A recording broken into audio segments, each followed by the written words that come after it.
कई बॉटल्स में ये ऐसा कर्व देखा होगा, लेकिन एक्चुअली में किस काम का होता है? रीजन बहुत इंटरेस्टिंग है, तो इस वीडियो को पूरा देखना। वीडियो शुरू होने से पहले वीडियो को लाइक करके चैनल को सब्सक्राइब मार देना यार। नंबर 17, यार जो नोटबुक हम यूज करते हैं वो ऐसे ही सेम शेप की नहीं बनती। नोटबुक्स को काफी बड़ा बनाया जाता है, उसके बाद उन्हें प्रिंट करते हैं और उसके बाद उन्हें कट करते हैं। जैसे कि पहले उनको बीच से अलग करके 2 मीडियम साइज की नोटबुक में बनाते हैं और फिर उनको फिर से कट करके प्रॉपर शेप में काटा जाता है। ऐसा इसलिए करते हैं क्योंकि छोटे पेपर कट करके फिर उनसे बड़ी बुक बनाना ज्यादा मेहनत का काम है। उससे अच्छा बड़ी नोटबुक को कट करके छोटी बनाया जाए। नंबर 16, आपके सिंपल से हैंडराइटिंग देखकर भी आपकी पर्सनालिटी के बारे में काफी कुछ पता लगाया जा सकता है। साइकोलॉजी के हिसाब से अगर किसी की हैंडराइटिंग बहुत छोटी है तो वो व्यक्ति काफी शाई है, इसी के साथ वो स्मार्ट और पढ़ाई में भी काफी अच्छा होता है। और वही जिन लोगों की हैंडराइटिंग बहुत ही ज्यादा बड़ी होती है वो अक्सर ज्यादा बोल्ड लोग होते हैं और इन लोगों को बाहर जाना भी पसंद है और इन्हें अटेंशन भी काफी अच्छा लगता है। हाँ, ये सबके लिए तो सेम नहीं होता, लेकिन मेजॉरिटी लोगों के साथ ऐसा ही देखा गया है। नंबर 15, एआई और वीआर टूल्स पढ़ाई को हमेशा के लिए चेंज करके रख देंगे। जैसे कि ये देखो, एप्पल के वीआर सेट का किस तरीके से पढ़ाई करने के लिए डिटेल में यूज हो रहा है। इतना ज्यादा डिटेल में हार्ट की स्टडी शायद ही कर पाएगा। यहाँ पर हर एक चीज का 3D मॉडल के जरिए एकदम ही बारीकी से देखा जा सकता है और माना ये चीजें यूट्यूब पर भी मिल जाएंगी, लेकिन स्क्रीन पर देखना और वीआर हेडसेट में देखना बहुत डिफरेंस क्रिएट करता है। नंबर 14, जापान में खाने के सबसे अजीब वर्जन मिलते हैं। यहाँ पर तो लेस के भी अजीब अजीब वर्जन है, जैसे कि ऑक्टोपस फ्लेवर। फिर एक बार देखो ईल फ्लेवर की आइसक्रीम। ईल एक ऐसी मछली है जिसे कई लोग खाना अवॉइड करते हैं क्योंकि ये बहुत अजीब दिखती है, लेकिन जापान में इसे बड़े टेस्ट साथ खाया जाता है और ये वही मछली है जो इलेक्ट्रिसिटी भी पैदा करती है और लोगों को ये बहुत अच्छी लगती है और इसी वजह से इसकी फ्लेवर आइसक्रीम में आती है। चलो माना इस मछली का टेस्ट अच्छा होगा, लेकिन आइसक्रीम के साथ तो ये बहुत बेकार ही लगता होगा। नंबर 13, कई बार तो सर्वे के हिसाब से ये पता चलता है कि इंडियन टेलीविजन शोज जो हैं वो सबसे ज्यादा डिप्रेसिंग शोज में से एक है और इसी वजह से 80% से भी ज्यादा कॉलेज गोइंग स्टूडेंट्स टेलीविजन को देखते ही नहीं। और ये सेम बात फॉरेन बच्चों के लिए नहीं है। फॉरेन में कई ऐसे शोज आते हैं जो कि सारे एज ग्रुप के लोग बैठकर एंजॉय कर सकते हैं, लेकिन वही हमारे टेलीविजन डेली शोज काफी ज्यादा डम्ब और बिना प्रॉपर स्टोरी लाइन के होते हैं। नंबर 12, नेक्स्ट आने वाले अप्रैल 8 को आप बिल्कुल भी मिस नहीं कर सकते क्योंकि ऐसा मौका फिर आपको 375 इयर्स के बाद मिलेगा। दरअसल इस दिन सोलर एक्लिप्स होने वाला है और ये प्रॉपर सोलर एक्लिप्स होगा, जिसकी वजह से दिन में आपको थोड़े पल के लिए अंधेरा देखने को मिलेगा। टेम्परेचर डिक्रीज हो जाएगा और जो एनिमल्स हैं वो भी थोड़ा मूडी एक्ट करने लगेंगे। बेसिकली आपको ऐसा कुछ देखने मिलेगा जो आपने पहले कभी नहीं देखा होगा, तो इस चीज को गलती से भी मिस मत करना। हाँ, लेकिन इस टाइम के हिसाब से हो सकता है वर्ल्ड के कुछ पार्ट में ये उतना भी सही से ना दिखे। नंबर 11, वेदर फोरकास्ट वाले जब भी रेन होने के चांसेस बताते हैं तो उसे वो काफी ज्यादा एग्जैगरेट कर देते हैं, यानी कि बढ़ा चढ़ाकर बताते हैं और कई बार तो ये थोड़ा फेक भी बताते हैं, इंक्रीज करके कि आज बारिश होने के चांसेस ज्यादा होंगे। और अगर ऐसा नहीं भी होता है फिर भी हमेशा एक्चुअल चांसेस ज्यादा ही बताए जाते हैं, क्योंकि अगर उन्होंने कम बताया और सच में बारिश हो गई तो लोग इस बात से काफी नाराज होंगे और ज्यादा बताने के बाद अगर बारिश नहीं होती तो लोग उल्टा खुश होंगे। नंबर 10, क्या आप वेम्पायर्स में बिलीव करते हो? वैसे मोस्टली लोग इसे बस माइथोलॉजी या फिर फिक्शन मानते हैं, लेकिन उसमें 5000 से भी ज्यादा ऐसे लोग हैं जो कि क्लेम करते हैं कि वो सच में वेम्पायर है, यानी कि उनका मानना है कि वो कम्प्लीटली वेम्पायर है। वो इस चीज को छुपा कर रखते हैं, पर फनी बात तो ये है कि इन्होंने खुद ही सबको बता दिया कि एक वेम्पायर है। और हाँ, इसमें कुछ ऐसे लोग हैं जिनको कुछ मेडिकल कंडीशन है जिसकी वजह से उनकी स्किन काफी ज्यादा लाइट दिखती है या फिर इनके शरीर में हेमोग्लोबिन की कमी होती है, तो इसी वजह से नहीं लगता है कि ये वेम्पायर है। नंबर 9, रेनबोज देखने में कितने ज्यादा अच्छे लगते हैं, पर आपको शायद ये बात नहीं पता होगी कि अर्थ एक लौती ऐसी जगह है जहाँ पर आप रेनबोज देख सकते हो। हाँ, ये इतना ज्यादा प्रेशियस होता है, लेकिन उसके बाद भी हम इन्हें लाइटली लेते हैं और कई सारी रिसर्च में पता चला है कि रेनबो को देखने से डोपामिन रिलीज होता है जिससे हमें अच्छा लगता है। नंबर 8, हमारा दिल जो कि हमारे पूरे भारी भरकम शरीर को चला कर रखता है, उसका वेट कितना होता है? वो 1 पाउंड से भी ज्यादा कम है, यानी कि ऑलमोस्ट आधे केजी का हमारा दिल होता है। हमारा दिल बड़ा दिखने के बाद भी अंदर से एम्प्टी होता है क्योंकि वहाँ पर एयर सॉकेट्स होता है और इसी वजह से वो बहुत सारा हल्का होता है। उसके बाद भी ये हमारे बड़े से शरीर को चाह पाता है। नंबर 7, अमेरिका के एक आदमी ने अमेरिका के बैंक के ऊपर केस कर दिया था कि इन्होंने मेरे घर को इलीगली गिरवी रख लिया है, यानी कि इन्होंने ये सही नहीं किया और कोर्ट में जाने के बाद पता चला कि ये आदमी बिल्कुल सही था और इसलिए फिर अमेरिका बैंक को इस आदमी को कंपेंसेशन देना पड़ रहा था, लेकिन अमेरिकन बैंक ने इस आदमी को फीस नहीं दी, जिसके बाद इस आदमी ने बैंक की प्रॉपर्टी को ही गिरवी रख लिया, यानी कि जहाँ पर बैंक बनना था वहाँ पर जाकर उसने कह दिया कि फीस नहीं दोगे तो ये बैंक की प्रॉपर्टी मेरी हो जाएगी। नंबर 6, कई लोग कहते हैं कि जब हम जोर से छींक मारते हैं तो हमारा दिल कुछ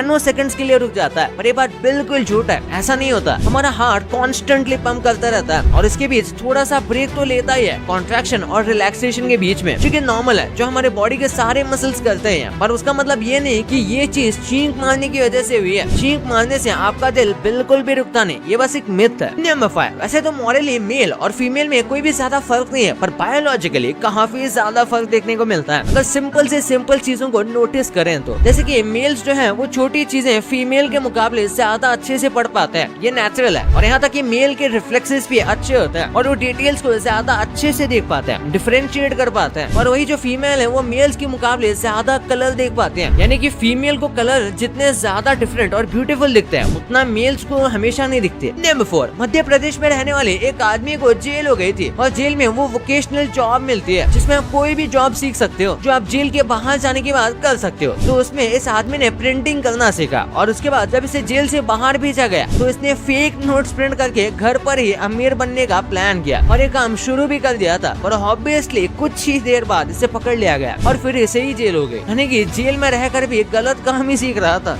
मतलब बाकी सब मछलियों से अलग शार्क्स के पास एयर ब्लैडर नहीं होते, जिसकी वजह से शार्क्स को कॉन्स्टेंटली तैरना पड़ता है सांस लेने के लिए। अगर वो स्विमिंग करना बंद कर देंगे तो वो सांस नहीं ले पाएंगे, यानी कि वो पानी में डूब के मर सकते हैं और इसलिए उन्हें कॉन्स्टेंटली अपने आप को फिगल करते रहना पड़ता है। हाँ, इसलिए उन्हें सोते हुए भी स्विम करना पड़ता है। नंबर 2, आपने देखा होगा कि कई सारे बॉटल में इस तरीके का एक कर्व दिया जाता है और ये बस डिजाइन नहीं है, इसका काम होता है। सबसे पहले जब बॉटल को फ्रिज में रखा जाता है तो कुछ बॉटल में वाटर कंटेंट ज्यादा होता है, ऐसे में वो फ्रीज होने पर एक्सपैंड हो जाते हैं। तो ऐसे में अगर ये कर्व नहीं दिया जाएगा तो एक्सपैंड होने पर बॉटल्स टूट सकती हैं और ये कर्व एक्चुअली में बॉटल को ज्यादा स्टेबल और मजबूत बनाता है। और इसके बाद एक काम ये भी है कि इसे हाथ में पकड़ना ज्यादा आसान हो जाता है। ये डिजाइन ग्रिप के लिए ज्यादा अच्छा होता है और इसे आप पकड़ के शेक भी कर सकते हो और ये आपके हाथ में नहीं गिरेगा क्योंकि इसका शेप ऐसा है। और उसके बाद एक आखिरी काम ये भी है कि आप इसे स्क्वीज कर सकते हो। अगर आप नोटिस करोगे तो इन बॉटल्स को स्क्वीज करना नॉर्मल बोतल के मुकाबले ज्यादा आसान होता है क्योंकि ये शेप उसे फ्लेक्सिबल बनाता है। नंबर 1, टूथब्रश के अंदर आपने ये वाली लाइन कई बार देखी होगी। कई लोगों को लगता है कि ये टंग को क्लीन करने के लिए बनाई जाती है, लेकिन ऐसा नहीं है। वो लाइंस इसके नीचे होते हैं या फिर टूथब्रश के पीछे होते हैं, ब्रिसल्स के ऑपोजिट में, पर इसका काम अलग है। दरअसल कई जगह पर छोटे बच्चों के टूथब्रश कई बार नहीं मिलते और कुछ जगह पर ये नॉर्मल से ज्यादा महंगे होते हैं। तो ऐसे में जो छोटी लाइंस होती है ये बनाई जाती है ताकि छोटे बच्चे भी टूथब्रश को पकड़ सकें। यूजुअली वो ऐसा नहीं कर पाते क्योंकि उनके हाथ काफी छोटे होते हैं और टूथब्रश नीचे से काफी मोटा होता है और ऊपर पतला होता है और इसलिए वहाँ पर ग्रिप दी जाती है ताकि बच्चे और अच्छे से पकड़ सके। और टूथब्रश की बात कर ही रहे हैं तो एक बार देख लो दुनिया के सबसे छोटे टूथब्रश को। ये बहुत सारा क्यूट तो है पर उसी के साथ ये काम भी अच्छे से कर लेता है। इसे देखकर लगता होगा कि इतने अच्छे से वर्क नहीं करता होगा, पर ये एकदम अच्छे से ही वर्क करता है और ऑब्वियसली बड़े वाले टूथब्रश जितना एफिशिएंट नहीं है। भाई ये तो आपको पता चल गया, पर आप इन एनीमे या फिर कार्टून्स के डार्क एपिसोड्स को नहीं जानते थे। आप जो ये बचपन में खिलौने खेलते थे, ये कैसे चोरों को पुलिस से बचाते आ रहे थे और कैसे चाइना में बस आप बच्चे की तरह एक्टिंग करते हो तो आप करोड़पति बन जाओगे, लेकिन वो कैसे इस वीडियो में पता चलेगा। तो इस वीडियो को अभी दबा के देखो यार, और अभी तक चैनल को सब्सक्राइब नहीं किया तो कर देना क्योंकि आगे भी